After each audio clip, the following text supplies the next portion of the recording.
El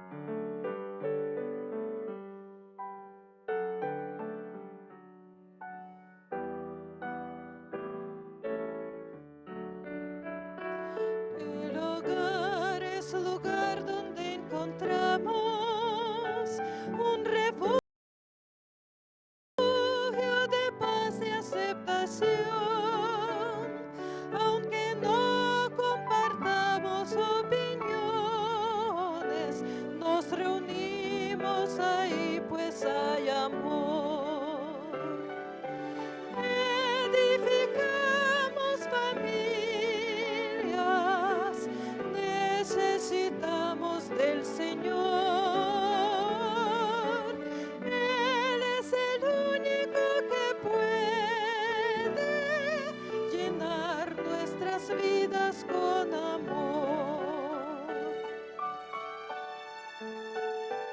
Compartimos sonrisas y alegría, nuestros sueños se vuelven realidad.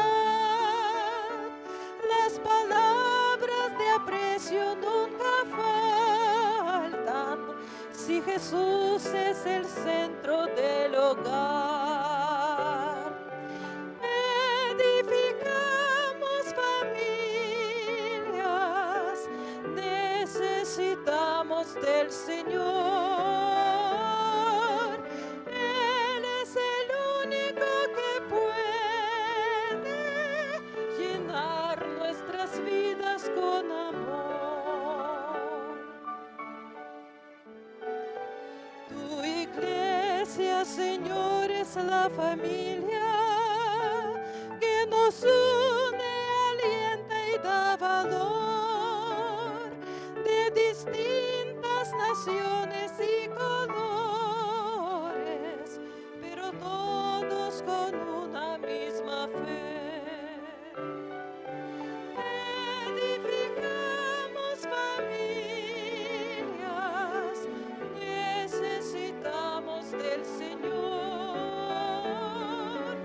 Él es el único que puede llenar nuestras vidas con amor.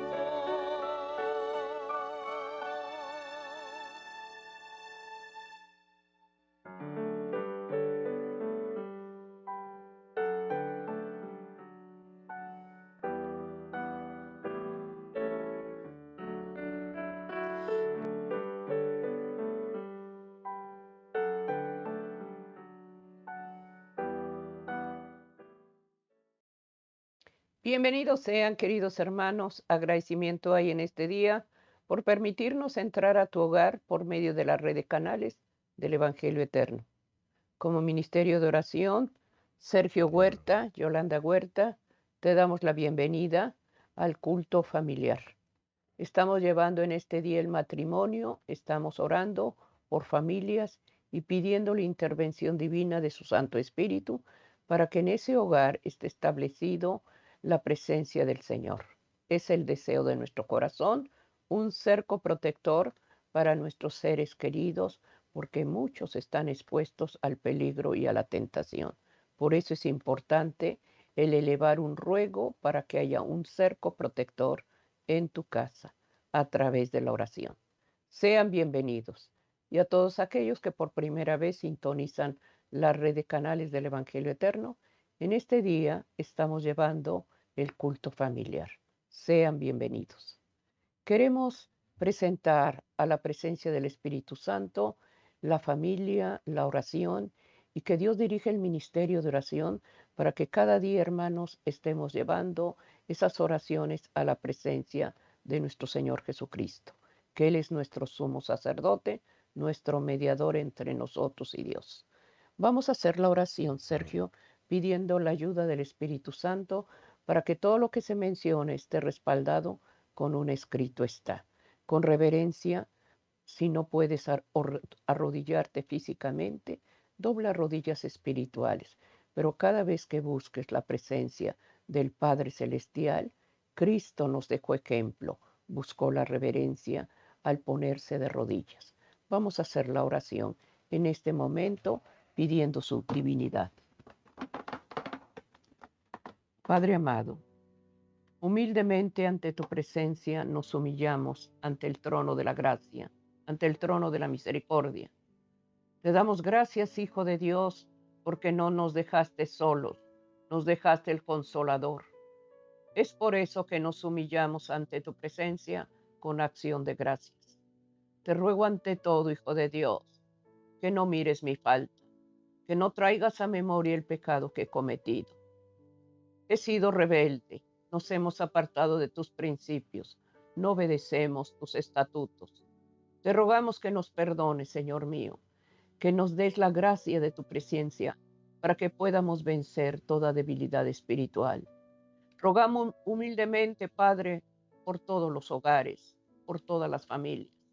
Te pido humildemente que tu presencia se manifieste en cada hogar, en cada familia, especialmente en los padres, que son los que dirigen la casa. Y te ruego, Señor mío, que la mayordomía que nos has dado, demos cuentas a ti, fieles. Te pido humildemente que nos bendiga, Señor mío, que perdones nuestras faltas, que perdones la falta y que des gracia en el arrepentimiento sincero. Reconcílianos, Señor, y rogamos ante todo que tú dirijas, Señor, el culto familiar, que tú des gracia al Padre y a la Madre, que cubras a nuestros hijos y a nuestros nietos, que nos des gracia de un cerco protector. Te doy muchas gracias por haber escuchado esta humilde oración. Amén, amén.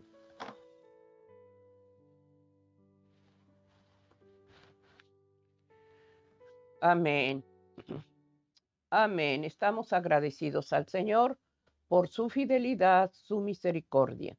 Y quisiéramos poner la base del ministerio de oración, la palabra de Dios, que está en el libro de Eclesiastés 5:1. Dice la palabra de Dios: cuando fueres a la casa de Dios, guarda tu pie. Acércate más para oír, para ofrecer el sacrificio de los necios, porque no saben que hacen mal. Es tan importante que cuando nosotros nos acercamos a Dios, nuestra vida refleje que somos sus hijos. Que si hay falta, si hay pecado, ese pecado, hermano, es estorbado en una oración.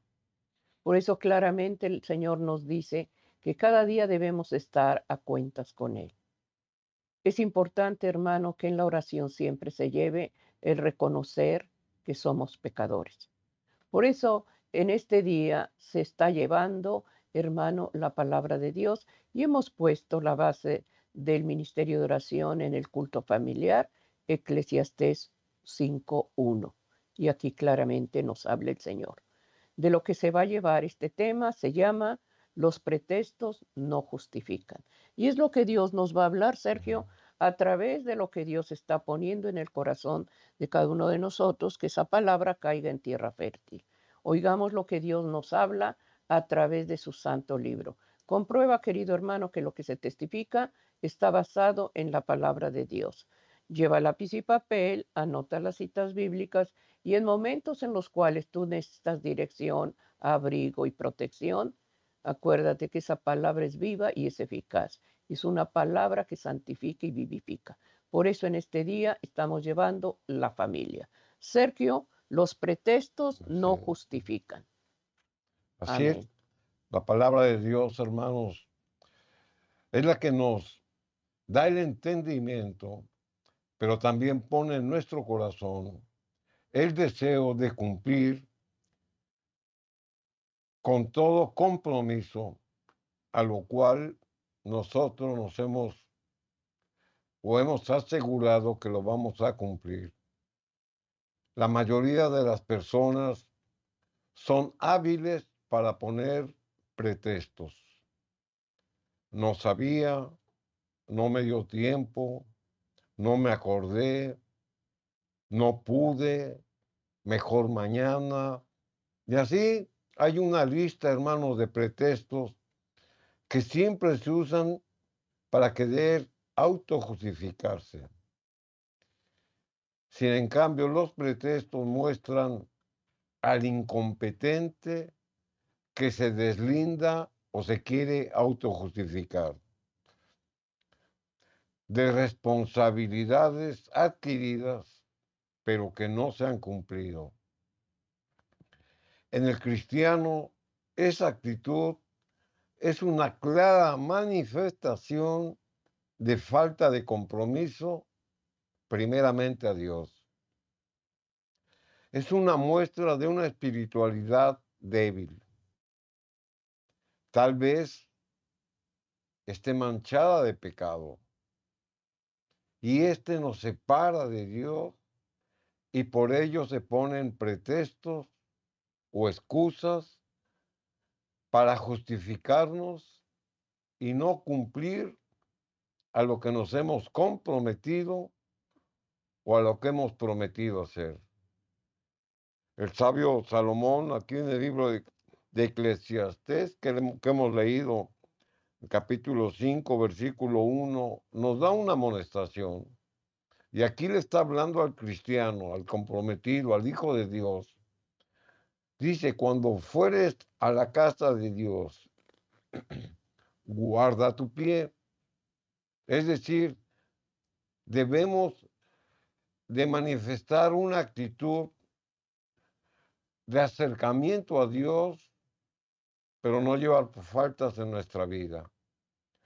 Y si hay faltas en nuestra vida cuando nos acercamos a Dios, es para solicitar de su perdón. Y acércate más para huir que para ofrecer el sacrificio de los necios. Algunos piensan, hermanos, que con dar una ofrenda a Dios quieren comprar el favor de Dios. Porque tal vez haya una falta, un pecado en su vida que no han confesado, pero ellos ponen un pretexto o una autojustificación y presentan una ofrenda. Y que con esa ofrenda ellos piensan que están bien con Dios. Y es cuando lo ofendemos más, porque no estamos a cuentas con Él y queremos comprar su favor. Por eso la Escritura lo dice, muy, muy claro lo dice la Escritura. Y acércate más para oír que para ofrecer el sacrificio de los necios. O sea que nuestras ofrendas, hermanos, muchas veces caen en necedades que van en nuestra contra. Porque para poderle dar a Dios tenemos primero que darle nuestro corazón. Primero tenemos que estar bien con Él. Y ya después viene lo demás. Y la Escritura lo confirma. Dice, porque no saben que hacen mal. Y aquí es cuando el hombre se quiere justificar delante de Dios. Le lleva una ofrenda, aunque esté mal en su vida. Y Dios no quiere eso. Dios no quiere ni sacrificios ni ofrendas. Dios quiere un corazón limpio, un corazón contrito, un corazón humillado. Y en esa condición, entonces, sí, acerquémonos ante la presencia de Dios y como una muestra de agradecimiento, ofrezcámosle ofrendas que Él se merece. Ahí está, hermanos, la diferencia entre poner un pretexto y entre darle agradecimientos a Dios con humildad. El Señor, hermanos, no soporta la hipocresía. Él demanda un corazón limpio, humillado, un corazón contrito. Sin en cambio, la misma Escritura llama necios a los que no tienen en cuenta a Dios y presentan sus ofrendas como sacrificio. Porque sus pensamientos, hermanos, están en las cosas terrenales. Por eso no reconocen ellos sus faltas. Y se quieren autojustificar ofreciendo una ofrenda. Muchas veces, hermanos, se piensan que autojustificarse delante de Dios lo podemos suplantar con un requisito religioso. Y no es así. Por eso es la amonestación de la palabra de Dios. Por ello, hermano, sus palabras de los que llegan en esa actitud muchas veces son palabras imprudentes, porque no oyen lo que Dios dice, porque tratan de autojustificar con pretextos sus malas acciones. Y generalmente el que está en esa actitud culpa a otros, porque para justificarse, hermanos, usted culpa a otros. La misma palabra de Dios, hermanos, nos enseña que el que se quiere autojustificar a sí mismo o el que pone pretextos, piensa que todo lo que dice es correcto, que todo lo que hace está bien. Siempre se defiende y argumenta, aunque esté mal. Rechaza tener errores y por eso pone excusas o pretextos. No acepta la corrección porque piensa que está bien. No admite que necesita ayuda. Se justifica culpando a otros. Sin en cambio, hermanos, la palabra de Dios nos amonesta por esta conducta de autojustificación acusando a otros. Aquí en el libro de los Romanos, en capítulo 2, y el versículo número 1, la palabra de Dios dice, por lo cual eres inexcusable, oh hombre, quien quiera que seas, tú que juzgas. O sea que no hay autojustificación para cualquiera que quiere autojustificarse. ¿Por qué?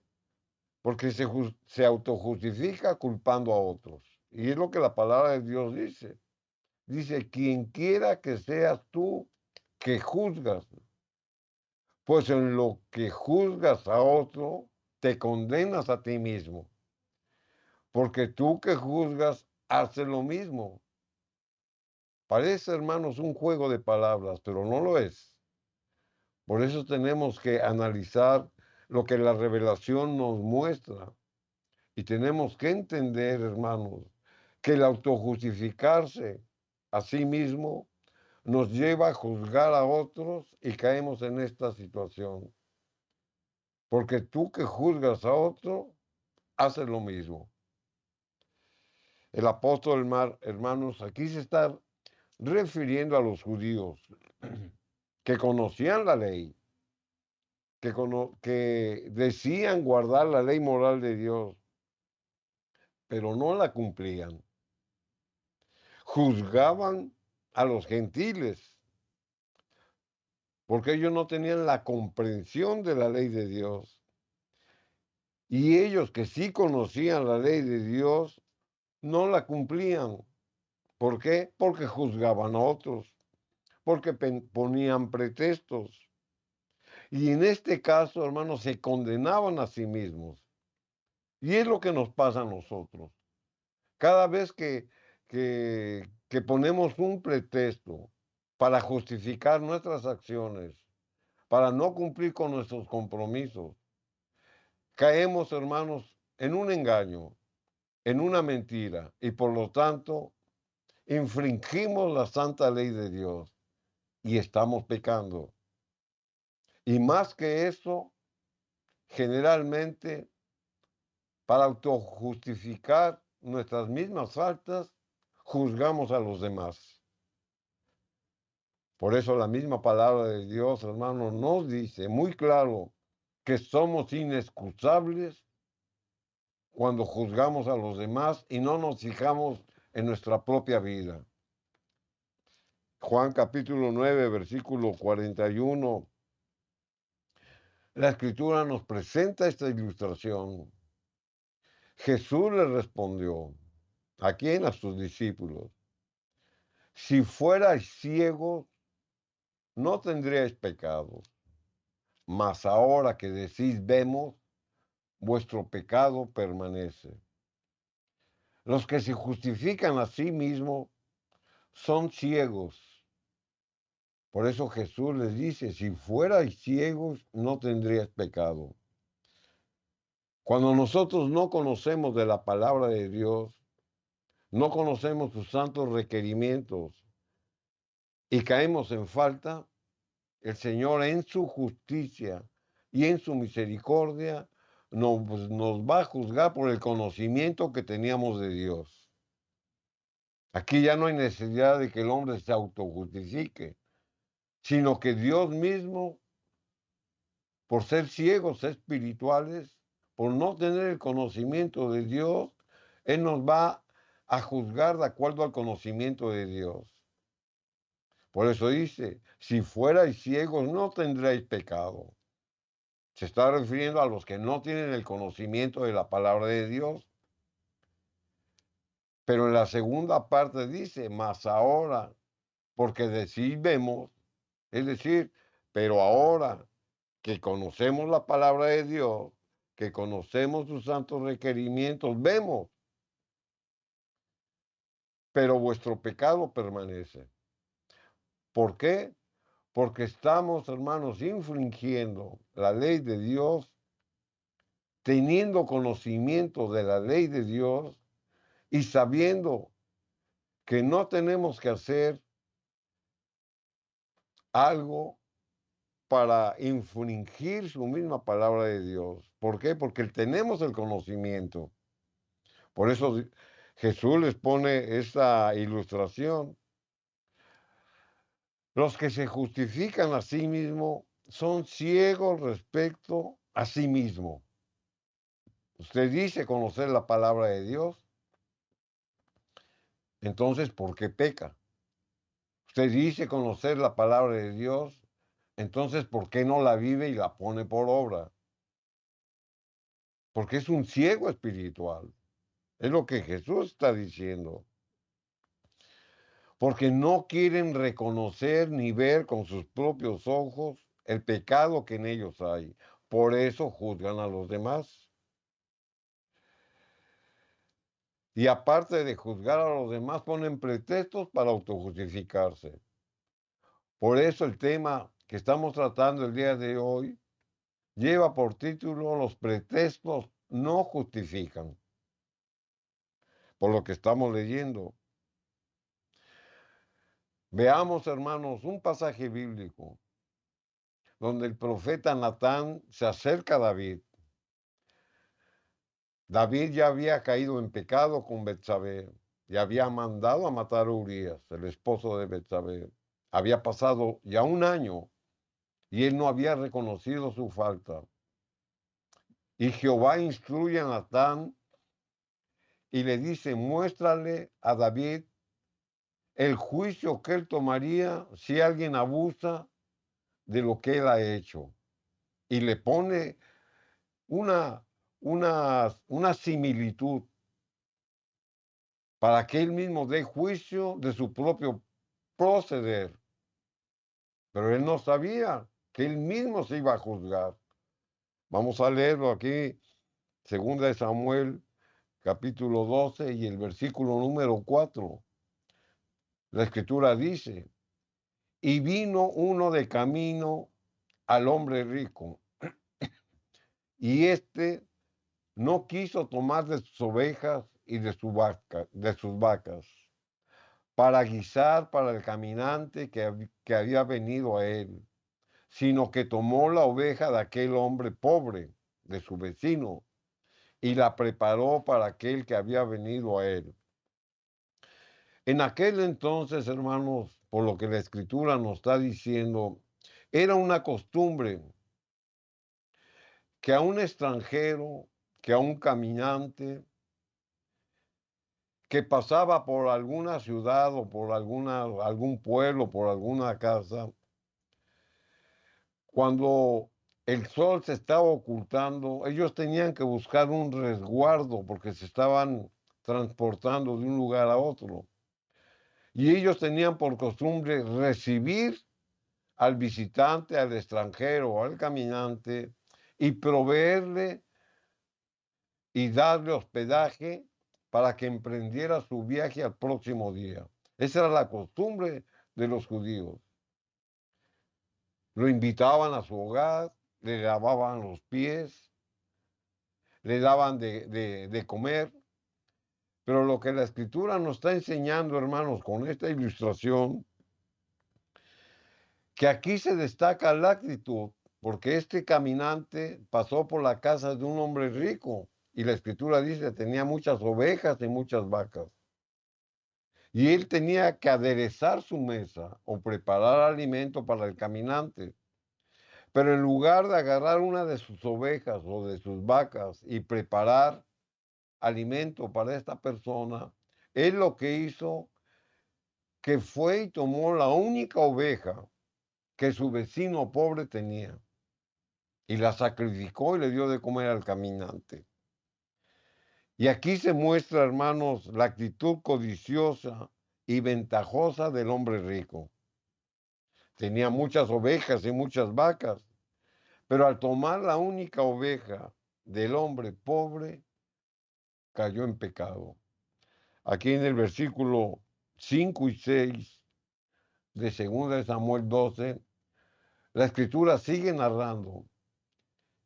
Cuando David escuchó lo que Natán estaba diciendo acerca del hombre rico, entonces se encendió el furor de David en gran manera contra aquel hombre, contra el hombre rico, y dijo a Natán, vive Jehová, es decir, es palabra de Dios, que el que tal hizo es digno de muerte y debe pagar la cordera con 4 tantos, porque hizo tal cosa y no tuvo misericordia.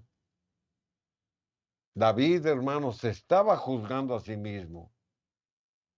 David había pecado y aún no se había arrepentido, pero sin en cambio, hermanos, él conservaba un sentido innato de la justicia de Dios y se apresuró a dar un veredicto y condenó al hombre rico.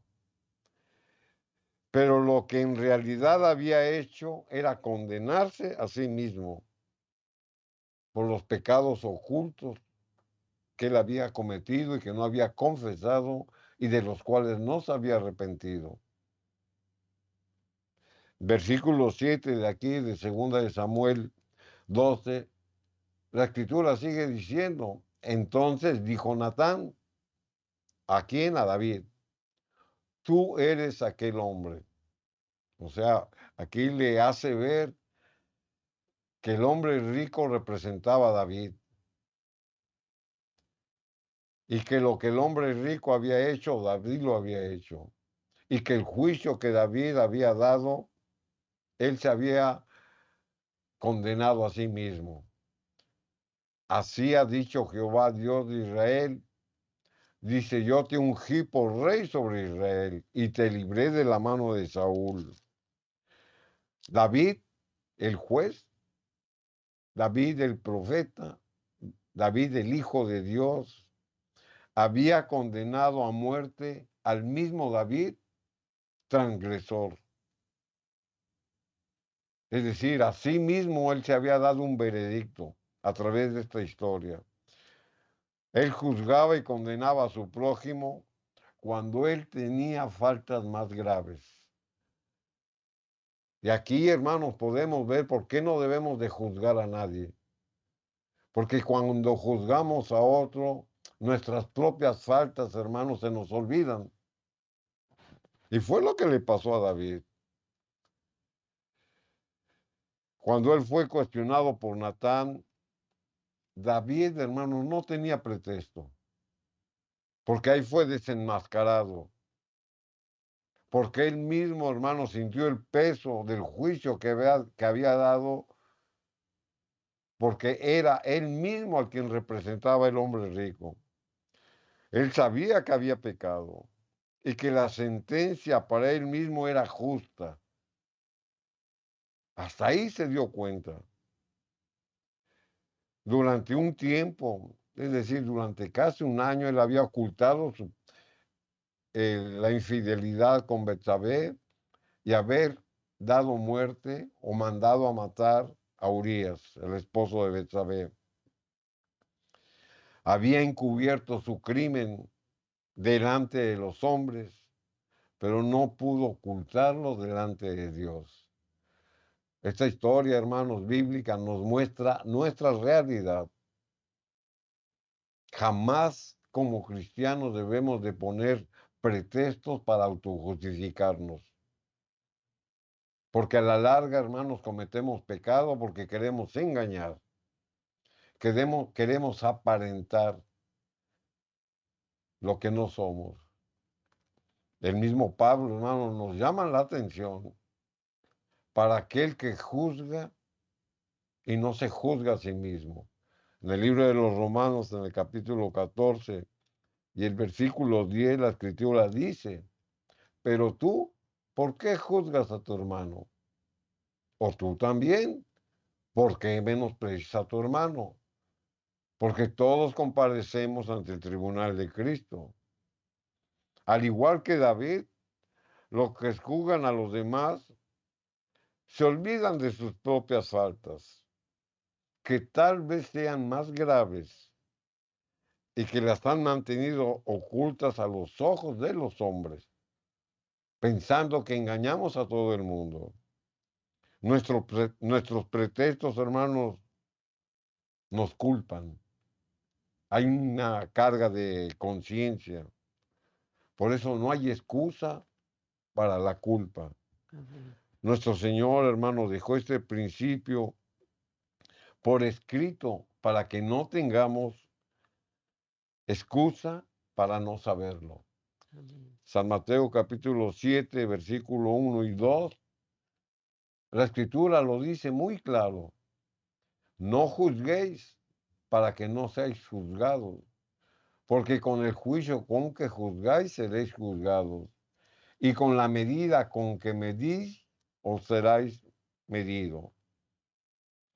Por eso, hermanos, la palabra de Dios nos presenta la actitud del verdadero cristiano y nos muestra por la misma palabra de Dios a través de lo que le hemos leído que los pretextos no justifican. Amén. Hagamos caso, hermanos, a lo que Dios nos está hablando en su santa palabra y tomemos acción para hacer un cambio en nuestra vida. Y si nos decimos que somos cristianos, debemos de pensar, de actuar, de hablar como Jesús lo hacía. Amén. Los pretextos no justifican. Amén. Estamos llevando el culto familiar, estamos poniendo la familia, estamos poniendo el hogar en las manos de Dios. Con tristeza, hermanos, hogares están siendo desbaratados por infidelidad, tanto del hombre como la mujer. El matrimonio ya se toma como algo fácil y para el Señor es sagrado. Son instituciones que el Señor dejó, hermano, establecidos en el Edén y son sagradas para Él, el matrimonio. Vemos, hermanos, que en los hogares muchas de las peticiones que se llevan es porque el hogar se rompió, porque el hogar se desbarató. ¿Por qué? ¿Por el otro o por ti? Y vemos el caso, hermanos, de la mujer de Urías. David pensó que ya todo había pasado, pero sin embargo el Señor le señala su culpa a través de Natán. Piensas muchas veces que nadie te ve, que lo que haces lo haces oculto y ni tu esposa ni tus hijos saben, o la mujer, pero Dios ve, hermano. David, hermano, por estar en una, en un estado, hermano, de conveniencia, porque mandó a sus oficiales a la guerra y él se quedó, hermano, en ese lugar, y ahí fue cuando codició a esta mujer.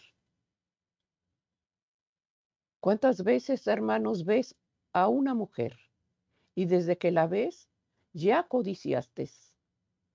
Esa mujer posiblemente tiene esposo y sin embargo tus ojos recorrieron ese cuerpo y lo deseaste. Y lo triste, hermanos, es que lo haces ya faltando el respeto a tu esposa, pero sobre todo a Dios y a tus hijos. El Señor Jesucristo dijo, yo no vine a cambiar la ley, sino a que se cumpla. Y ahora les digo, aquel que con mirarla ya codició, ya cometió pecado. Con solo mirar. Y no es malo mirar, hermanos, porque podemos ver muchas cosas. Es más, podemos ver al hombre, pero hay cuando tú estás siguiéndola con los ojos. No la pierdes de vista, la buscas y volteas a verla y con la mirada le haces una seña y piensas que nadie te ve, pero ahí ya cometiste adulterio. Estás ofendiendo a Dios y estás ofendiendo a tu pareja. Pidamos, hermano, que en este día lo que se está llevando para el Señor, hermano, es sagrado el matrimonio. Aquí David, hermano, quiso justificarse, pero él mismo puso el juicio. Que muera ese hombre. Y lo dice con celo, que muera. ¿Y qué le dijeron? Ese hombre eres tú. Y de esa misma forma, hermanos, el juicio que se tiene es de la misma forma que estás juzgando, serás juzgado. Nadie es juez de nadie, es el único que juzga es Dios. Pero debemos de llevar una vida transparente, una vida consagrada a Él. ¿Cómo lo vamos a hacer? A través, hermano, de la palabra de Dios. Ahí es donde Dios nos habla. Por eso es importante, hermano, el culto familiar, la oración. ¿Cuántas veces derramamos nuestro corazón cuando hay un hogar desbaratado? Cuando falta el hombre o falta la mujer. Este día, hermanos, estamos llevando la familia. Cuando hay esa separación, lo que más dañas es a tus hijos, lo que más quieres. Porque a la madre y al padre le duelen los hijos. Así como Dios le dolemos cuando nos apartamos de Él. Por eso en este día, hermanos, los pretextos no justifican. ¿Quieres justificarte ante esa maldad, ante ese pecado? Los ojos del Señor están mirando tu actitud. Pidamos en este día, hermanos, que en el hogar haya respeto. Que en el hogar, hermanos, haya unidad, haya amor. En nuestra oración nunca pedimos la justicia del Señor, el amor, la misericordia. Como dice su palabra, busca primeramente el reino de Dios y su justicia, y todo lo que necesitas será añadido. Pero busquemos cada día que nuestro carácter esté transformado en las manos de Dios. Nos presentamos al Señor, pero pidamos que nos perdone la falta y el pecado que tenemos. No hay uno justo, solo justo Dios. Cada día tenemos que buscar la armonía de Dios y que nuestra vida está adherida en su presencia. Por eso estamos llevando, Sergio, la palabra de Dios en el hogar, el amor de Dios. Hay falta de amor, hermano. Hay falta de comunicación. El hogar se ha hecho costumbre. Más cuando hay matrimonios de años, hermano, ya es una costumbre. Ya no se habla, ya no se saluda, ya no se usan palabras de amor. Y debemos, hermano, de florecer eso. Qué triste, hermanos, que en ese hogar ni uno ni otro se hablan. Y es una vida monótona.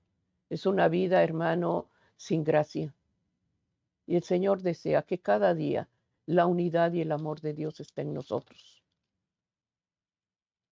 Pidamos que en esos matrimonios de años, 40, 50 años, 60, hay esa palabra de te amo, gracias y perdón. Son palabras que sensibilizan a uno y al otro. No olvidemos, hermanos, el amor de Dios entre nosotros. Nuestros hijos, nuestros nietos, ven el ejemplo que llevamos. Y si conocemos la luz, demos luz a nuestros hijos y a nuestros nietos para que crezcan en el amor de Dios. Estemos orando porque ellos van a hacer lo que nosotros hacemos. Pidamos en este día que no haya pretexto, ¿verdad? Amén. Para la justificación. estamos llevando en este día el culto familiar. Así es. Amén. Nuestro Señor, hermano, nos ha dedicado en su misericordia y en su sabiduría la ley moral. Nos ha dejado su palabra por escrito en nuestra mente y en nuestro corazón. Entonces la pregunta está, ¿por qué no obedecemos? Porque ponemos pretextos. Esa es la condición del hombre. Dejemos, hermanos, de aparentar lo que no somos. Si somos cristianos, tenemos que obedecer lo que Dios nos dice. Vamos a ver otro pasaje bíblico donde la misma escritura, hermanos, nos va a mostrar la debilidad del hombre cuando pone pretextos. Recordemos, recordemos cuando el Señor se le apareció a Moisés en la zarza ardiente a los pies del monte Sinaí y le comisionó para que liberara al pueblo de Dios de la esclavitud de Egipto. Él ya los había sacado de esa esclavitud, pero no había terminado su función. Les tenía que enseñar, los tenía que adiestrar y los tenía que comprometer. Sin en cambio, él tomó otra actitud. Aquí en el libro de Éxodo 3:10 la escritura dice, ven por tanto ahora, dice el Señor, y te enviaré a Faraón para que saques de Egipto a mi pueblo, los hijos de Israel. Cuando el Señor le da esta orden a Moisés, él tenía 40 años de edad. Fue cuando huyó de Egipto. Y él estuvo otros 40 años después de que los liberó de Egipto en el desierto de Madián. Y ahí David, hermanos, pastoreaba sus ovejas. Ya tenía 80 años de edad cuando Dios llamó a Moisés y le da esta orden para liberar al pueblo de Dios de la esclavitud. Pero en esta ocasión Moisés pone un pretexto, argumentando, Señor, no soy el hombre que tú quieres. Tal vez se sentía cómodo pastoreando sus ovejas y viendo crecer a su familia, o tal vez por algún motivo se sentía incapaz para comprometerse con Dios. Aquí en el versículo número 11 la escritura dice, entonces Moisés respondió a Dios, ¿quién soy yo para que vaya Faraón? Aquí está un pretexto, aquí está una excusa. Aquí él quiso deslindarse de lo que Dios le estaba diciendo, lo que tenía que hacer. Dice, ¿quién soy yo? O tal vez le estaba diciendo, Señor, yo no soy el hombre que tú quieres. Moisés se sentía incapaz de que el pueblo confiara en él. Tal vez recordaba la vez que había matado al egipcio, ahí en el desierto y fue descubierto. Tenía ese cargo de conciencia. O tal vez su carácter no estaba forjado. O tal vez se sentía cómodo donde él estaba. Por eso ponía un pretexto. ¿Quién soy yo para que vaya Faraón? En el versículo 13, la escritura sigue diciendo, dijo Moisés a Dios, he aquí que yo llego a los hijos de Israel y les digo, el Dios de vuestros padres me ha enviado a vosotros. Si ellos me preguntaren cuál es su nombre, ¿qué les responderé? Moisés, ante la presencia de Dios en un hecho sobrenatural, él conocía el nombre de Dios. O sea, él sí sabía quién era Jehová. Sin embargo, él lo cuestiona. Por eso pone ese pretexto, que tenía un conocimiento inadecuado. Por eso le dice, ¿qué le responderé yo al pueblo? Él no tenía ignorancia, él tenía inseguridad, porque no quería obedecer. Por eso ponía pretexto. Y así como Moisés, no tenemos razón nosotros los cristianos para decir, ¿qué diré? ¿O quién es Jehová? O yo no soy el hombre a quien tú estás buscando. Pero a pesar de que Dios lo instruyó en qué decir, Moisés plantea otra excusa. Aquí en el capítulo 4 de Éxodo y el versículo número 1, aquí nos damos cuenta de la actitud negligente de poner pretextos. Entonces Moisés respondió diciendo, he aquí que ellos no me creerán, ni oirán mi voz, porque dirán, no te ha parecido Jehová. Ahora Moisés pone como excusa que el pueblo no le iba a creer, que el pueblo no iba a escuchar su voz, cuando ni siquiera había intentado hacerlo.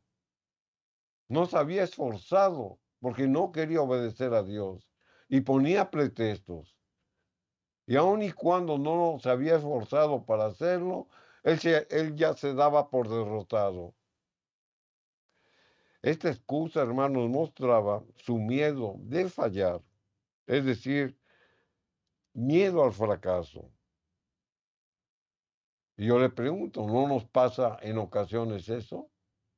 Y este es otro motivo para poner excusas y pretextos, que tenemos miedo al fracaso, miedo al rechazo, miedo al obedecer a Dios, miedo a otras cosas. Por eso se nos es fácil poner pretextos, aunque sabemos que estamos mintiendo. Y por último, Moisés pone una cuarta excusa para obedecer a Dios.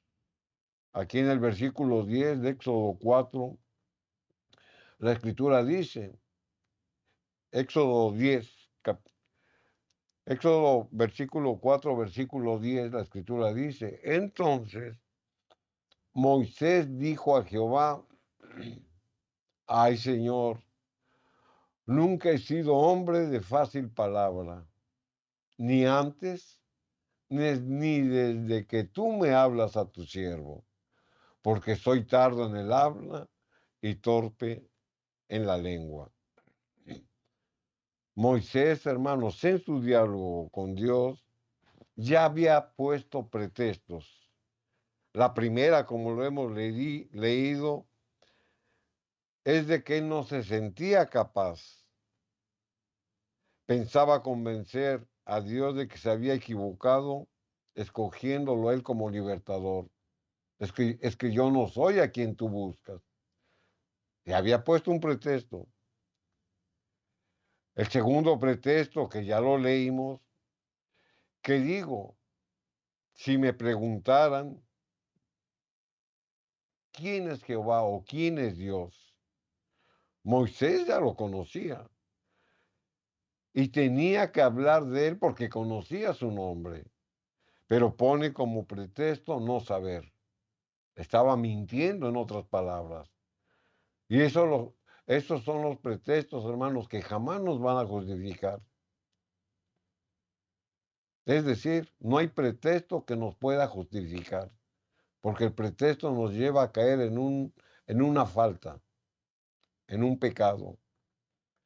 El tercer pretexto, no me creerán, ni oirán mi voz. Moisés, hermanos, anticipadamente da un juicio por adelantado, cuando ni siquiera había hecho el intento de hablar al pueblo. Dice, no me van a oír, ¿para qué voy? No me van a oír. Ni siquiera se había esforzado y ya le está diciendo que no lo iban a oír. Es otro pretexto. Dice, cuando ni siquiera había hecho el intento de hablar. Y el cuarto pretexto es el que estamos leyendo.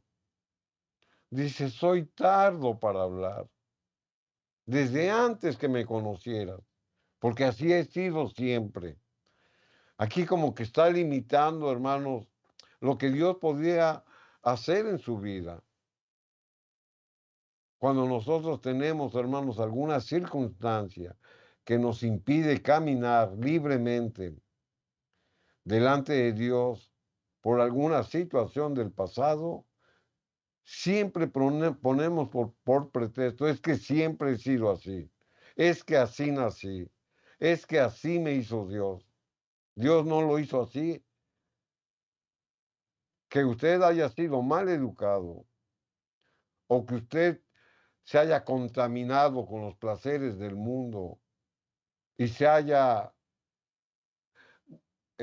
conformado con lo que el mundo le ofrecía, es muy diferente al plan de Dios que tiene para sus hijos, que es redimirlos y salvarlos, presentarles su palabra, presentarles sus mandamientos y que obedezcan por amor, porque su salvación va de por medio. Por eso él decía, soy tardo para el habla y torpe en lengua. Ahora pone como pretexto su capacidad de elocuencia. Pero el Señor le contesta de una manera convincente y enérgica, porque Dios nos da oportunidades. Él ya había puesto 4 pretextos. Sin en cambio, Dios, hermanos, le da otra oportunidad, porque veía que Moisés estaba luchando contra él mismo y veía que Moisés, una vez que su corazón fuera tocado, hermanos, él se iba a entregar completamente en la obediencia a Dios. Aquí en el versículo 12 de Éxodo 4, la escritura sigue diciendo, ahora pues, le dice el Señor Jehová aquí a Moisés, ahora pues, ve y yo estaré con tu boca y te enseñaré lo que hayas de hablar. En otras palabras, ya no pongas pretextos. Si dices que no eres un hombre elocuente, que no sabes lo que tú vas a decir o hablar, yo pondré palabras en tu boca. Y no nada más pongo palabras en tu boca, sino que te voy a enseñar lo que tú vas a decir.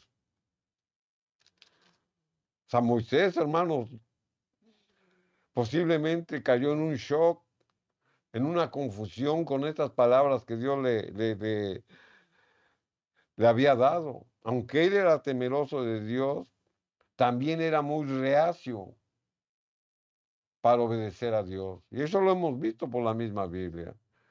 Tal vez así haya hombres o mujeres que son reacios para escuchar la voz de Dios. ¿Cuántas familias, hermanos, oran por sus esposos o esposas, por sus hijos, parientes, por su familia, porque no quieren aceptar el mensaje de Dios? Mas, sin en cambio, hermanos, al igual que el Señor le dio la oportunidad a Moisés para que todos los pretextos que había puesto, hermanos, quedaran en el olvido, Moisés se tenía que esforzar por confiar en Dios.